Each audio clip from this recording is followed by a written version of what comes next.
Mix చేసేసి ఇక్కత్ డిజైన్ని పవర్ల మీద నేశారు. ఇది చేనేత మీద నేసిన చీర కాదు, దట్టు పోచంపల్లి నేసిన చీర కూడా కాదు. ఇది బయట వేరే రాష్ట్రంలో కానీ వేరే జిల్లాలలో పవర్ల మీద నేసి ఇక్కడ లోకల్లో లో కాస్ట్కి 2500కి అమ్ముతున్నారు. Same design Pochampally ikat silk 8000 10,000 పైన ఉంటుంది. సో ఈ ప్రోడక్ట్ అమ్మడం మూలంగా మా ఐటమ్ ఒరిజినల్ ఐటమ్కి హ్యాండ్లూమ్ ఐటమ్కి థ్రెట్ కలగడమే కాకుండా హ్యాండ్లూమ్ రిజర్వేషన్ యాక్ట్ను వయలేషన్ చేస్తున్నారు. రెండవది మనకు జిఐ ఉంది, జగ్రాఫికల్ ఇండికేషన్, భౌగోళిక గుర్తింపు ఉన్నది.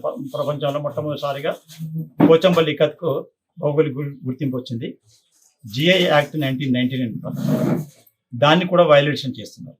చేసి ఇలా లో కాస్ట్ ఐటమ్ అమ్మడం మూలంగా ఒరిజినల్ ఇక్కత్కి మార్కెట్ లేకుండా పోవడము, కార్మికులకు అన్యాయం జరగడం జరుగుతుంది. దట్టు పోచంపల్లి స్థానికంగా ప్రపంచ పేరుగాంచినటువంటి పోచంపల్లిలోనే ఇలా చేయడం అనేటువంటిది చాలా శోచనీయము. ఇవి జరగకుండా ఉండటానికి కస్టమర్స్ని జాగరూకపరచడానికి, మరి ఇలాంటి ఫాల్సిఫికేటెడ్ ఐటమ్స్ అమ్మకుండా చేయడానికి ఈరోజు మేము పోచంపల్లి వ్యాప్తంగా దాడులు చేస్తున్నాను. I'm the regional deputy director and state enforcement officer for Telangana state. మీ పేరు సార్? నా పేరు M Venkatesham. Handloom Reservation Act, Parliament Act 1985 కింద నేను తెలంగాణ స్టేట్కి designated enforcement officer for Telangana state.